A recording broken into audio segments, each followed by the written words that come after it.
أعوذ بالله من الشيطان الرجيم بسم الله الرحمن الرحيم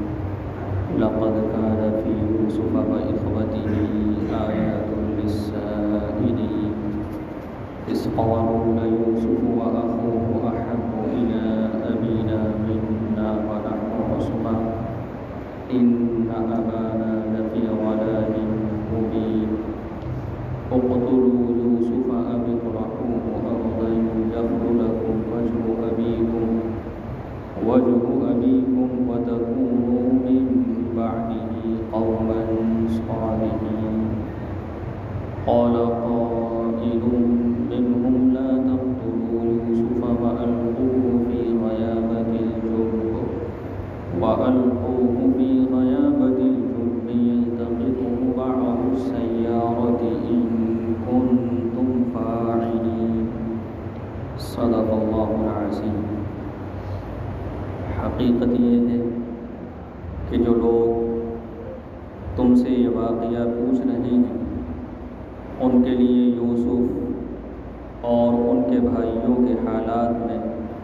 بڑی نشانیاں ہیں۔ یہ اس وقت کا واقعہ ہے جب یوسف کے ان بھائیوں نے آپس میں کہا تھا کہ یقینی طور پر ہمارے والد کو ہمارے مقابلے میں یوسف اور یوسف کے حقیقی بھائی یعنی بنیامین سے زیادہ محبت ہے، حالانکہ ہم ایک مضبوط جتھا بنے ہوئے ہیں۔ ہمیں یقین ہے کہ ہمارے والد کسی کھلی غلط فہمی میں مبتلا ہیں۔ اب اس کا حل یہ ہے کہ یوسف کو قتل ہی کر ڈالو یا اسے کسی اور سرزمین میں پھینک آؤ تاکہ تمہارے والد کی ساری توجہ خالص تمہاری طرف ہو جائے، اور یہ سب کرنے کے بعد پھر نیک بن جاؤ۔ انہی میں سے ایک کہنے والے نے کہا یوسف کو قتل تو نہ کرو، البتہ تمہیں کچھ کرنا ہی ہے تو اسے کسی اندھے کنویں میں پھینک آؤ تاکہ کوئی قافلہ اسے اٹھا کر لے جائے۔ ان آیتوں میں اور ان کے بعد کی جو آیتیں ہیں ان میں یوسف علیہ السلام کے بھائیوں نے یوسف علیہ السلام کے خلاف جو سازشیں بنی اور ان پر جو عمل کیا اس کا تذکرہ کیا گیا ہے۔ سب سے پہلے فرمایا لقد كان في يوسف وإخوته آيات للسائلين کہ حضرت یوسف علیہ السلام کے اور ان کے بھائیوں کے اس واقعے میں پوچھنے والوں کے لیے نشانیاں ہیں۔ یہودیوں نے حضور اکرم صلی اللہ علیہ وسلم سے مشرکین کے ذریعے یہ سوال کرایا تھا کہ جا کر حضور اکرم صلی اللہ علیہ وسلم سے معلوم کرو یوسف علیہ السلام کے تعلق سے، ان سے جا کر پوچھو کہ کیا واقعہ ہوا تھا کہ وہ کنعان سے مصر میں آ کر رہے تھے، اور یہودی یہ سوال اس لیے کر رہے تھے تاکہ حضور اکرم صلی اللہ علیہ وسلم کا امتحان ہو، جانچیں۔ اگر آپ نے بتا دیا تو اس کا مطلب یہ ہے کہ آپ نبی ہیں، اور اگر آپ نے نہیں بتایا تو پھر مطلب یہ ہے کہ آپ اپنی نبوت میں جھوٹے ہیں، اعوذ باللہ۔ تو جب مشرکین نے یہ سوال کیا تھا آ کر حضور اکرم صلی اللہ علیہ وسلم سے، تو اللہ نے اس سورت کو نازل فرمایا تھا جس میں بہت وضاحت کے ساتھ حضرت یوسف علیہ السلام کے واقعے کو ذکر کیا گیا ہے۔ سب سے پہلے تو اس میں یہ بتا دیا گیا کہ قرآن میں جو واقعات بیان کیے گئے ہیں وہ صرف جانکاری کے لیے بیان نہیں کیے گئے ہیں، وہ صرف اس لیے بیان نہیں کیے گئے کہ ماضی کی تاریخ ہمیں معلوم ہو جائے، صرف ماضی کی تاریخ سے واقف کرانے کے لیے قرآن میں واقعات کا ذکر نہیں ہوا بلکہ قرآن کریم میں جو واقعات ذکر کیے گئے ہیں، ہماری تفسیر کے سب سے پہلے حصے میں قرآن کے واقعات کی کیا حکمتیں ہیں اور اللہ تبارک و تعالیٰ ان واقعات سے کیا چاہتا ہے، تفصیل کے ساتھ یہ بات پہلے آ چکی ہے۔ اللہ قرآن میں جو بھی واقعہ بیان کرتا ہے وہ نصیحت کے لیے ہوتا ہے، عبرت کے لیے ہوتا ہے، ثبات قدمی کے لیے ہوتا ہے، تسلی کے لیے ہوتا ہے۔ تو یہاں پر جو حضرت یوسف علیہ السلام کا واقعہ بیان کیا گیا ہے، اس واقعے میں بھی اللہ کی قدرت کے دلائل، اللہ کی حکمتیں اور انسانی فطرت کا تذکرہ کیا گیا ہے۔ یعنی یہ سبق ہم کو ملتے ہیں، اس واقعے سے ہمیں اللہ کی قدرت کا اندازہ ہوتا ہے، اللہ کی حکمت کا اندازہ ہوتا ہے، اور انسانی فطرت کیا ہے اس کا ہمیں اندازہ ہوتا ہے، اور ان تمام باتوں کی روشنی میں ہمیں بہت سارے سبق ملتے ہیں، درس ملتے ہیں، نصیحتیں ملتی ہیں۔ اسی طرح سے اس واقعے میں یہ اشارہ بھی ہے کہ جو لوگ حضرت یوسف علیہ السلام کے واقعے کے تعلق سوال کر رہے ہیں، یہودی ہوں یا مشرکین ہوں، ان کو اس بات سے باخبر ہو جانا چاہیے، آگاہ ہو جانا چاہیے کہ بہت جلد جو واقعات مصر میں اور کنعان میں پیش آئے، وہ واقعات مکہ اور مدینے میں پیش آنے والے ہیں۔ ابھی تو حالات کی سنگینی اتنی ہے کہ مکہ کی زمین کو مسلمانوں کے لیے تنگ کر دیا گیا ہے اور انتہائی دشواریاں پیش آ رہی ہیں، اور ایسا لگ رہا ہے بظاہر کہ دعوت کا ہر دروازہ بند ہو چکا ہے، اب دعوت یہیں پر ختم ہو جائے گی، مگر ان نامناسب ناسازگار حالات میں حضرت یوسف علیہ السلام کا واقعہ سنا کر یہ آگاہی دی جا رہی ہے اور خبردار کیا جا رہا ہے کہ بہت جلد وہ دن آنے والے ہیں کہ یہودی ہوں یا مکہ کے مشرک ہوں، وہ سب حضور اکرم صلی اللہ علیہ وسلم کے ایسے ہی مطیع اور فرمانبردار ہوں گے جیسا کہ یوسف علیہ السلام کے بھائیوں کو یوسف علیہ السلام کا فرمانبردار ہونا پڑا، ان کے سامنے جھکنا پڑا اور ان کی بڑائی اور ان کی عظمت کو قبول کرنا پڑا۔ اور بہت زمانہ نہیں گزرا تھا جب مکہ فتح ہوا ہے تو یہ تمام واقعات اور یہ تمام حقیقتیں بالکل سب کے سامنے کھل کر آ گئیں، اور حضور اکرم صلی اللہ علیہ وسلم نے اس وقت یہی کہا تھا، لا تثریب علیکم اليوم، جو یوسف علیہ السلام نے اپنے بھائیوں کے بارے میں کہا تھا، وہی بات حضور اکرم صلی اللہ علیہ وسلم نے مکہ کے لوگوں کے تعلق سے بیان کی تھی فتح مکہ کے موقع پر۔ تو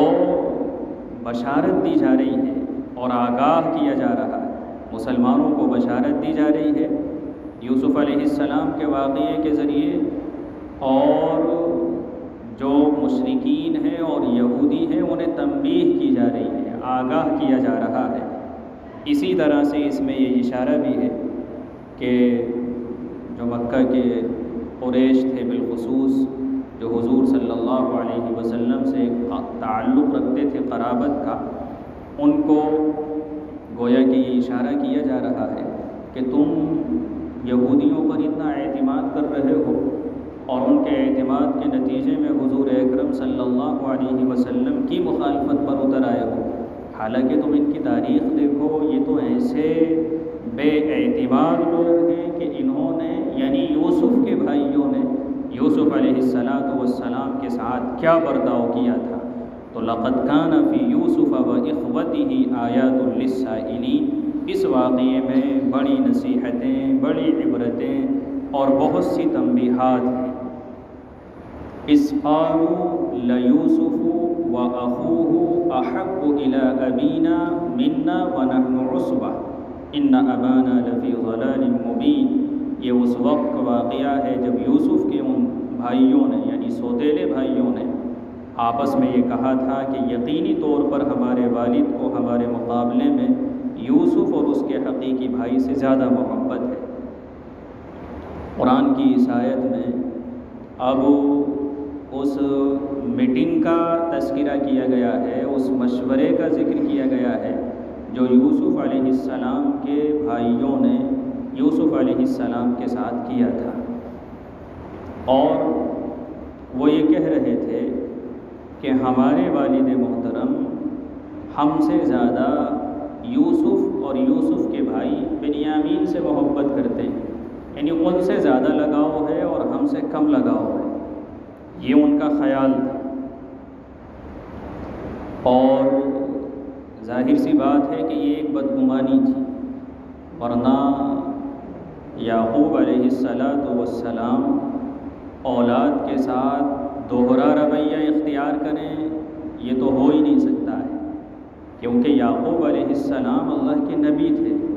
اور نبی ہر خطا سے پاک ہوتا ہے، معصوم ہوتا ہے، اور بچوں کے درمیان دوہرا رویہ اختیار کرنا، نا انصافی کرنا، یہ تو ظلم ہے اور یہ جائز ہی نہیں ہے۔ نبی کی بات تو بہت دور ہے، کسی عام انسان کے لیے بھی اس بات کی اجازت نہیں ہے کہ وہ اپنے بچوں میں فرق کرے، ان کے حقوق میں کوتاہی سے کام لے۔ حدیث شریف کے اندر آتا ہے کہ ایک صحابی حضور اکرم صلی اللہ علیہ وسلم کی خدمت میں حاضر ہوئے، انہوں نے ایک غلام اپنے ایک بچے کو ہدیہ بھی دیا تھا، اور یہ چاہتے تھے کہ حضور صلی اللہ علیہ وسلم اس پر گواہ بن جائیں۔ تو آپ علیہ السلام نے یہ فرمایا، کیا تم نے اپنے تمام بچوں کو اسی طرح سے غلام دیے ہیں؟ یعنی جیسے اس بچے کو تم نے ایک تحفے میں غلام دیا کہ دوسروں کو بھی دیے؟ تو اس نے کہا، ان صحابی نے کہا کہ میں نے کسی دوسرے بچے کو تو نہیں دیا۔ تو آپ علیہ السلام نے فرمایا کہ میں ظلم جور پر گواہ نہیں بنوں گا، یعنی یہ تو ظلم ہے کھلا ہوا، بچوں کے ساتھ ناانصافی کا معاملہ کیا جائے۔ تو نبی سے یہ تصور ہی نہیں ہو سکتا کہ وہ اپنی اولاد کے تعلق سے ناانصافی کا معاملہ کرے، یہ تو ایک ظلم کہلاتا ہے، کسی کو حق دے دینا اور کسی کو حق سے محروم کر دینا۔ البتہ حضرت یوسف علیہ السلام بھی چھوٹے تھے اور بنیامین بھی چھوٹے تھے، اور یہ بھائی تو بڑے تھے، جوان تھے، اور چھوٹے بچے توجہ کے زیادہ مستحق ہوتے ہیں، تربیت کی انہیں زیادہ ضرورت ہوتی ہے، پرورش کی، دیکھ بھال کی انہیں زیادہ ضرورت پڑتی ہے۔ جو بڑے ہو جاتے ہیں وہ قابل اعتماد ہو جاتے ہیں، وہ خود اپنے فیصلے کرنے کی پوزیشن میں ہوتے ہیں۔ اس لیے یوسف علیہ السلام اور ان کے بھائی چونکہ زیادہ توجہ کے مستحق تھے،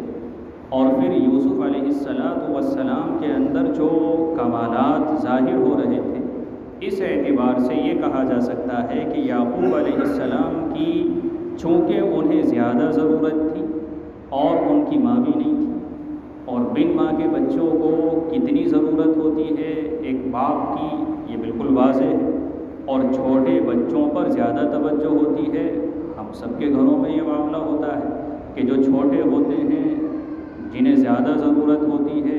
ان پر زیادہ توجہ ہوتی ہے، جو بڑے ہوتے ہیں وہ اس توجہ کے دائرے سے جو چھوٹوں پر ہونی چاہیے نکل جاتے ہیں، تو ان پر زیادہ توجہ اس اعتبار سے تھی۔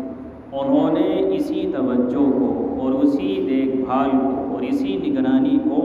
احبیت کے نام سے تعبیر کر دیا کہ ان کو ہم سے زیادہ محبت ہے، اور یہ کہنے لگے وَنَحْنُ عُصْبَةٌ، حالانکہ ہم طاقتور ہیں، ہم زیادہ مضبوط ہیں، ہم 10 ہیں۔ عصبہ کا جو لفظ ہے یہ 1 سے 10 تک کے لیے بولا جاتا ہے، جو ایک متحد جماعت ہو، جو ایک دوسرے کا تعاون کرنے والے ہوں، ایک دوسرے کی مدد کرنے والے ہوں، وہ عصبہ کہلاتا ہے۔ یعنی ہم تو عصبہ ہیں، ہم طاقتور ہیں، ہمارے والد کو ہماری زیادہ ضرورت ہے، ہم اپنے والد کی بہت سی ذمہ داریوں کو نبھا سکتے ہیں، اور بہت سے کام میں ہم اپنے والد کے آ سکتے ہیں۔ اور جو قبائلی نظام تھا، اس قبائلی نظام میں تو افراد پر فخر کیا جاتا تھا، یعنی جس کے زیادہ افراد ہوتے تھے وہی طاقتور ہوتا تھا، بہت اتر کر اگر دیہاتی زبان میں استعمال کی جائے اس بات کو جس کے جتنے لٹ ہوتے تھے وہ اتنا ہی طاقتور ہوتا تھا۔ قبائلی نظام کا یہ سلسلہ تھا اور یہ معاملہ تھا، تو کہنے لگے کہ ہمارے والد کو ہماری زیادہ ضرورت ہے،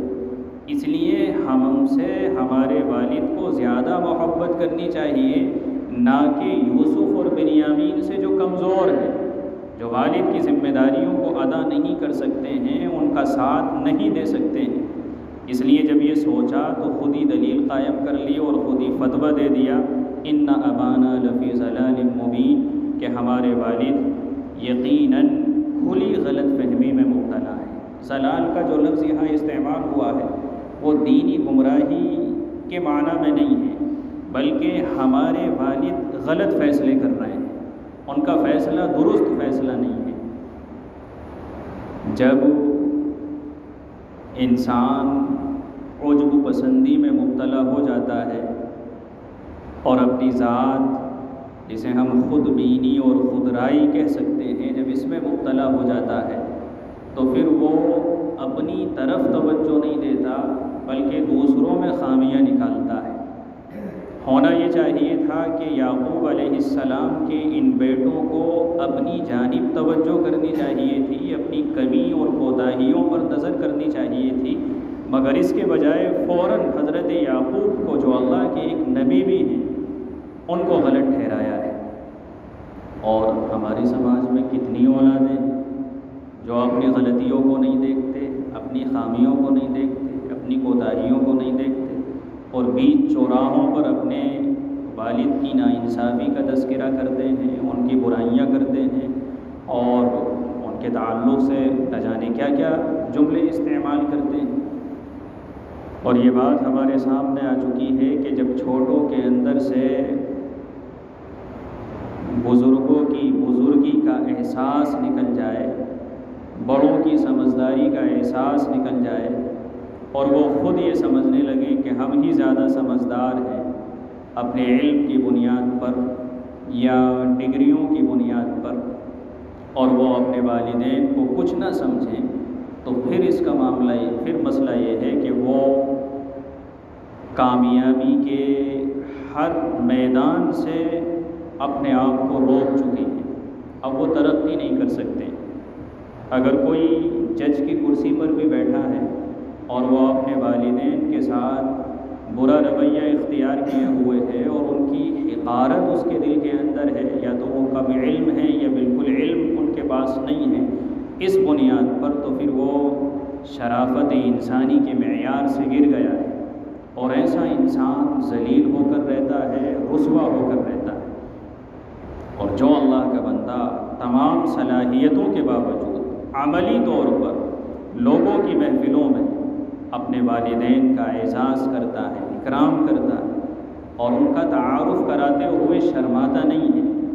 بلکہ وہ بڑے احترام کے ساتھ اپنے والد کا، اگرچہ وہ ایک کسان ہیں، ان کا تعارف کراتا ہے، تو یہ نبوی اخلاق بھی ہیں اور کامیابی انہی کے ذریعے حاصل بھی ہوتی ہے اور آگے بھی بڑھتے ہیں۔ جب یوسف علیہ السلام کے بھائیوں نے یعقوب علیہ السلام کے تعلق سے اس طرح کی بات کہی تو ہم دیکھیں کہ انہیں کتنے ناسازگار حالات سے گزرنا پڑا۔ وہ تمام باتیں آگے ہمارے سامنے آئیں گی۔ تو انہوں نے یہ کہا کہ ہمارے والد غلط فیصلے کر رہے ہیں، انہیں اس طرح سے نہیں کرنا چاہیے، ہم سے زیادہ محبت کرنی چاہیے بالمقابل حضرت یوسف اور بنیامین کے۔ اور اصل مسئلہ یہ تھا کہ ان کے دل میں حسد داخل ہو گیا تھا، اور جب حسد کسی کے دل کے اندر داخل ہو جاتا ہے تو پھر نگاہوں پر پٹی بن جاتی ہے، پھر آنکھوں پر پردہ پڑ جاتا ہے، پھر عقل سوچنے سمجھنے کی صلاحیت کو کھو دیتی ہے۔ حسد کی بنیاد پر پھر جھوٹ بھی،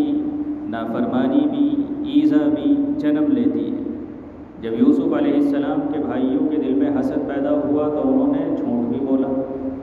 والد کی نافرمانی بھی کی، اور اپنے بھائی کو قتل کرنے کا ارادہ بھی کیا۔ اس لیے حسد کی مشکل یہ نہیں ہے کہ اس میں صرف دوسرے کی نعمت کے چھن جانے کی تمنا ہے، بلکہ حسد کے نتیجے میں بہت سے جرائم وجود میں آتے ہیں۔ حسد کے ذریعے جھوٹ وجود میں آتا ہے، حسد کے ذریعے نافرمانی وجود میں آتی ہے، حسد کے ذریعے دوسرے کو تکلیف پہنچانا یہ چیز وجود میں آتی ہے، حسد کے ذریعے انسان قتل کر ڈالتا ہے۔ یہ تمام باتیں قرآن کی انہی آیتوں میں ذکر کی گئی ہیں اور نتیجہ سب کا حسد ہے۔ اللہ تبارک و تعالیٰ نے جو انسانوں کو نعمتیں عطا فرمائی ہیں، ان نعمتوں کے تعلق سے 4 پوزیشنیں ہوتی ہیں، 4 حالتیں ہوتی ہیں انسانوں کی۔ ایک حالت تو یہ ہوتی ہے کہ اگر کسی کو کوئی نعمت ملی ہوئی ہو اور سامنے والا اس نعمت کو دیکھے تو وہ یہ تمنا کرتا ہے کہ اے اللہ، اسے جو تو نے نعمت عطا فرمائی ہے یہ نعمت مجھ کو بھی عطا کر دے، جو نعمت اسے عطا فرمائی ہے یہ نعمت مجھے بھی عطا کر دے۔ اس کو شریعت کی اصطلاح میں غبطہ کہا جاتا ہے اور یہ جائز ہے۔ حدیث شریف کے اندر بھی اس کا ذکر کیا گیا ہے کہ حسد اگر کہیں جائز ہے تو 2 جگہوں پر جائز ہے، ایک تو صاحب علم کے تعلق سے اور ایک اللہ نے جس کو مال عطا فرمایا ہے اور وہ اس مال کو اللہ کے راستے میں خرچ کرتا ہے اس پر۔ تو حسد سے مراد وہاں غبطہ ہے، یعنی یہ تمنا کرنا اے اللہ تو نے اسے مال کی نعمت عطا فرمائی، یہ اللہ کے راستے میں مال کو خرچ کر رہا ہے، یہ مال تو مجھے بھی عطا فرما دے، اس مال کی نعمت مجھ کو بھی عطا فرما دے، اس کو غبطہ کہتے ہیں۔ ایک ہوتا ہے کسی کی نعمت کو دیکھا اور نعمت کو دیکھ کر یہ تمنا کی کہ اس کے پاس جو نعمت ہے یہ اس کے پاس نہ رہے، اور صرف تمنا نہیں کی بلکہ منصوبے بناتا ہے، کوشش کرتا ہے، پلان بناتا ہے اور جد و جہد کرتا ہے اس بات کی کہ یہ نعمت اس سے چھن جائے، یعنی اس کا پلان بھی کرتا ہے، تمنا بھی کرتا ہے اور کوشش بھی کرتا ہے، تو اس کو حسد کہا جاتا ہے۔ یہ حسد کہلاتا ہے، زوال نعمت کی تمنا کرنا اور پھر زوال نعمت کی کوشش کرنا۔ جیسے یوسف علیہ السلام کے بھائی تھے، یوسف علیہ السلام کے بھائیوں کے دل میں حسد تھا یوسف علیہ السلام سے، اور پھر وہ چھٹکارا بھی چاہنا چاہتے تھے، یعنی عملی قدم بھی ان سے باپ کی محبت کی نعمت کو چھیننے میں اس کی کوشش بھی کر رہے تھے۔ ایک ہوتا ہے نعمت کے تعلق سے یہ تمنا کرنا کہ یہ جو ملا ہے بس مجھے ہی ملے، کسی اور کو نہ ملے، یہ نعمت صرف میرے پاس رہے، کسی اور کے پاس نہ رہے۔ اگر میرے پاس کوئی قیمتی گاڑی ہے تو پھر یہ کسی اور کے پاس نہ ہو، بس میرے ہی پاس ہو، اسے بخل کہتے ہیں۔ اور ایک ہوتا ہے یہ تمنا کرنا کہ اے اللہ مجھے نعمت ملے یا نہ ملے مگر میرے بھائی کو مل جائے، اپنے لیے نعمت کی تمنا نہ کرنا بلکہ اپنے بھائی کے لیے نعمت کی تمنا کرنا، اس کو ایثار کہتے ہیں، اور یہ شریعت میں مطلوب ہے، محمود ہے، اور انبیاء علیہم الصلاۃ والسلام کے اخلاق میں سے ہے۔ اپنے لیے نعمت کی محرومی اگر ہو تو اسے گوارا کر لینا مگر میرے بھائی پر نعمت رہے۔ حضور اکرم صلی اللہ علیہ وسلم کی خدمت اقدس میں کچھ مہمان حاضر ہوئے، آپ علیہ السلام نے یہ فرمایا کہ کون ہے جو ان کو کھانا کھلائے گا؟ تو حضرت طلحہ کھڑے ہوئے اور کہا کہ اللہ کے رسول میں حاضر ہوں، اور آپ مہمانوں کو اپنے گھر لے کر چلے گئے۔ جب گھر جا کر دیکھا تو بیوی نے کہا کہ کھانا تو اتنا ہے کہ بس ہمارے ہی لائق۔ تو حضرت طلحہ نے یہ فرمایا کہ ایسا کرو بچوں کو سلا دو، اور جب کھانا مہمانوں کے سامنے پیش کرنا تو ایسا کرنا کہ چراغ بجھا دینا، اندھیرا کر دینا اور کھانا رکھنا۔ تو بیوی نے اسی طرح سے کیا، کھانا پیش کر دیا گیا، چراغ بجھا دیا گیا، حضرت طلحہ کے سامنے بھی پلیٹ رکھی تھی اور مہمانوں کے سامنے بھی کھانا تھا۔ مہمان پیٹ بھر کر کھانا کھا رہے تھے اور وہ یہ سمجھ رہے تھے کہ طلحہ بھی ہمارے ساتھ کھانا کھا رہے ہیں، حالانکہ حقیقت یہ تھی کہ حضرت طلحہ کا ہاتھ منہ کی جانب تو جاتا تھا جیسے کہ لقمے بنا کر جاتا ہے، مگر ان کا ہاتھ کھانے سے خالی تھا، اور مہمان پیٹ بھر کر کھانا کھا رہے تھے، یعنی مہمانوں کو انہوں نے یہ احساس بھی نہیں ہونے دیا کہ میں کھانا نہیں کھا رہا ہوں، بلکہ یہ احساس دلایا کہ میں بھی ان کے ساتھ کھانے میں شریک ہوں۔ یہ ایک ایثار کی مثال ہے۔ اور پھر کتنا واقعہ مشہور ہے اس جنگ کا کہ ایک صحابی کہتے ہیں کہ میں اپنے بھائی کی تلاش میں نکلا کہ بھائی مجھے مل جائے، اور ہو سکتا ہے اسے پانی کی ضرورت ہو اور میں اسے پانی پیش کروں، اور پھر وہ پانی لے کر گئے اور اپنے بھائی کے قریب پہنچے جو زخموں سے چور تھے، تو جیسے ہی پیالہ پیش کیا تو پاس میں کراہ کی آواز آئی، انہیں پانی کی ضرورت تھی، تو بھائی نے کہا کہ انہیں پانی پہلے پلا دو۔ ان کے پاس پہنچے تو دوسرے والے کی کراہ آئی تو کہا کہ انہیں پہلے پانی پلاؤ۔ اسی طرح سے پیالہ چکر کاٹ کر پہلے کے پاس آیا، جب پہلے کے پاس آیا تو وہ شہید ہو چکے تھے، دوسرے کے پاس پہنچے وہ شہید ہو چکے تھے، تیسرے کے پاس پہنچے وہ انتقال کر چکے تھے، یعنی سارے کے سارے ایک کے بعد دیگرے اس دنیا سے چلے گئے، مگر ایثار کی ایک ایسی روشن مثال پیش کر کے گئے کہ ہم سب کے لیے جو نہ جانے اپنے پیٹ بھرنے کے لیے کن کن کے گلے گھونٹتے ہیں اور کن کن کے ساتھ ظلم کرتے ہیں اور ایک دوسرے کے لقمے کو چھیننے کی کوشش کرتے ہیں، ہمارے لیے تو یہ واقعات روشنی کی ایک مثال رکھتے ہیں، تو یہ ایثار کہلاتا ہے۔ حضرت یوسف علیہ السلام کے بھائیوں کے دلوں میں حسد پیدا ہو گیا تھا، اور وہ یہ چاہ رہے تھے کہ کسی طرح سے چھٹکارا حاصل ہو، کسی طرح سے یوسف کو ہم منظر سے ہٹا دیں تاکہ ہمارے والد کی محبت ہم ہی پر ہو، ہم ہی اس محبت اور توجہ کے مرکز بن جائیں۔ اس کے لیے انہوں نے پوری میٹنگ کی اور رائے اور مشورہ ہوا، رائے اور مشورے کے اندر یہ بات پیش کی گئی۔ ایک نے تو اس طرح سے مشورہ دیا کہ یوسف کو قتل کر دیا جائے، یعنی اس میٹنگ میں جو مشورے آئے، جو رائے آئیں وہ دو آئیں، ایک یہ کہ یوسف کو یا تو قتل کر دو یا پھر کسی دور دراز زمین میں چھوڑ دو۔ مقصود یہ تھا کہ والد کی محبت کے ہم والد کی محبت کے مستحق ہم بن جائیں اور ساری توجہ والد کی ہماری طرف ہو جائے۔ اور حالانکہ مسئلہ تو یہ تھا کہ اگر انہیں یہ محسوس ہو رہا تھا کہ ہمارے والد کو ہم سے محبت نہیں ہے، کہ کم محبت ہم سے کرتے ہیں، تو انہیں اپنے والد کے پاس جانا چاہیے تھا اور یہ مسئلہ ان کے پاس رکھنا چاہیے تھا کہ ہمیں یہ محسوس ہو رہا ہے۔ پھر یعقوب علیہ السلام صرف ایک والد نہیں تھے بلکہ وہ تو ایک نبی تھے، اس لیے ضرورت یہ تھی کہ وہ اپنے والد کے پاس جاتے ہیں۔ اس لیے اگر مسائل پیش آتے ہیں تو مسائل جب پیش آتے ہیں تو عقل مند وہ ہوتا ہے، سلیم الطبع وہ ہوتا ہے جو مسائل کے حل تلاش کرے۔ ایسا نہیں ہے کہ مسائل کے سامنے اپنے آپ کو غلط فیصلے پر لے آئے۔ کتنی خودکشی کے واقعات پیش آتے ہیں،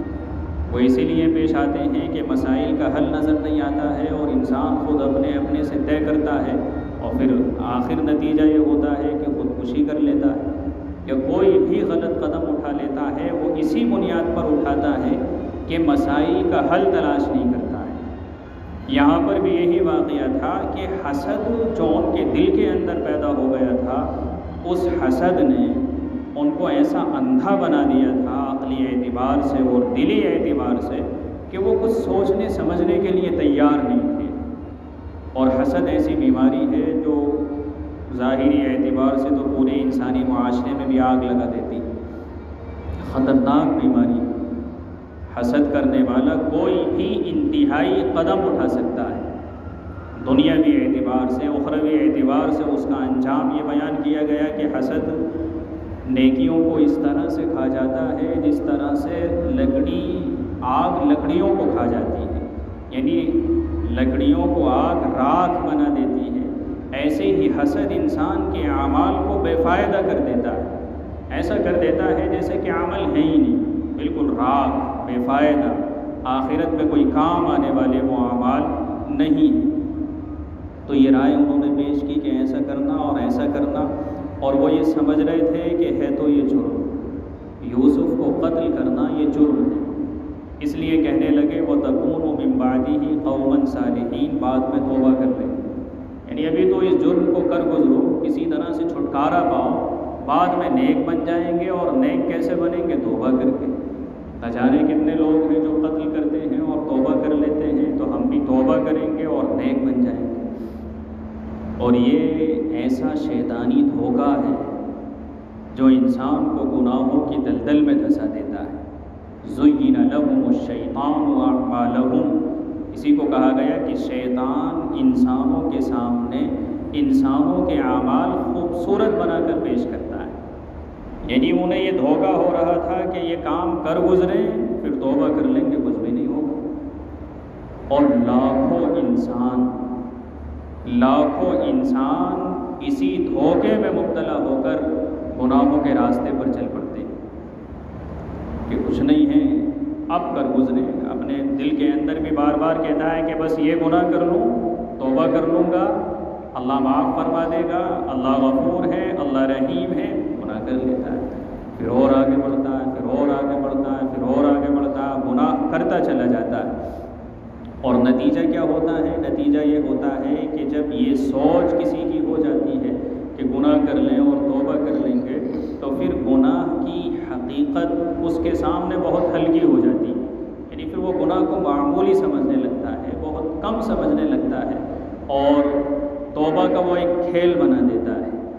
حالانکہ اس امید کے ساتھ گناہ کرنا کہ اللہ بہت غفور اور رحیم ہے، ہمیں معاف فرما دے گا، یہ توبہ کے ساتھ کھلواڑ ہے، اور اپنے ساتھ بھی کھلواڑ ہے، یہ دھوکہ ہے، یہ توبہ کا ایک غلط رخ پر لے جانا ہے۔ اللہ تبارک و تعالیٰ نے توبہ تو کسی اور مقصد کے تحت رکھی ہے، وہ اس لیے نہیں رکھی کہ انسان گناہوں پر جری ہو جائیں، اور انسانوں کا معاملہ گناہوں کے ساتھ یہ ہو جائے کہ وہ ہر گناہ کر گزرے اس امید میں کہ اللہ معاف کر دے گا۔ کبھی گناہ ہو جائے تو انسان کے لیے توبہ کا راستہ کھلا ہوا ہے، چونکہ انسان گناہوں کا پتلا ہے، اور قدم قدم پر اس سے گناہ ہو سکتے ہیں، قدم لڑکھڑا سکتے ہیں، تو گناہ ہو جائے تو توبہ کر لے، اللہ نے توبہ کا راستہ کھولا ہے، مگر پلان کے ساتھ گناہ کرنا، منصوبے کے ساتھ گناہ کرنا، اس امید اور اس دھوکے میں کہ ہم نیک بن جائیں گے، یہ اسلامی شریعت کی تعلیم نہیں ہے۔ توبہ کا تعلق پلان کر کے گناہ کرنے سے نہیں ہے، ایک گناہ کا کرنا ہے اور ایک گناہ کا ہونا ہے، اور دونوں میں زمین و آسمان کا فرق ہے۔ بہرحال یہ واقعے پیش آئے، یہ تمام رائے رکھی گئی، تو ان میں سے ایک بھائی نے، مفسرین نے یہ کہا کہ ایسا لگتا ہے کہ وہ بھائی سب سے عقل مند تھا، اور کچھ ضمیر اس کا زندہ تھا، کچھ زندہ تھا۔ یوسف علیہ السلام کے بھائیوں کے ساتھ وہ ملا ہوا تھا، مگر کچھ ہلکی سی محبت کہیے اس کے اندر موجود تھی، تو اس نے یہ کہا کہ یوسف کو قتل تو نہ کرو، ایسا کرو کہ کسی اندھے کنویں میں ان کو ڈال دو، ایک سوکھا کنواں کوئی ہو، اندھا کنواں ہو، اس میں انہیں ڈالا ہو، اور یہ مشورہ دیا کہ ایسے کنویں میں ڈال کر آنا کہ قافلے وہاں سے گزرتے ہوں تو کوئی قافلے والا نکال کر لے جائے، یعنی مقصود یوسف کو یہاں سے ہٹانا ہے، تو مقصد اس سے بھی پورا ہو سکتا ہے، اور والد کی توجہ ہم پر اس طرح سے بھی ہو سکتی ہے، اور یوسف سے ہم چھٹکارا ایسے بھی پا سکتے ہیں۔ لہٰذا اس بھائی نے یہ مشورہ دیا کہ ایسا کرنا، کسی کنویں میں ڈال کر آ جانا، تاکہ کوئی قافلہ ان کو اٹھا کر لے جائے، یعنی وہ ضائع نہ ہو، وہ قتل نہ ہو، ایسا کر گزرنا اگر کرنا ہی چاہتے ہو۔ اگر یوسف کے تعلق سے تم نے یہ فیصلہ کر ہی لیا ہے کہ یہاں سے انہیں ہٹانا ہے، تو پھر ایسا کرنا۔ یہ تمام باتیں، یہ میٹنگ، یہ مشورہ ہوا، اور اب اس مشورے پر عملی قدم اٹھانے کے لیے اپنے والد محترم کے پاس وہ گئے، جس کا تذکرہ اگلی آیتوں میں ہے۔ اللہ تبارک و تعالی ہمیں سمجھ کی توفیق دے۔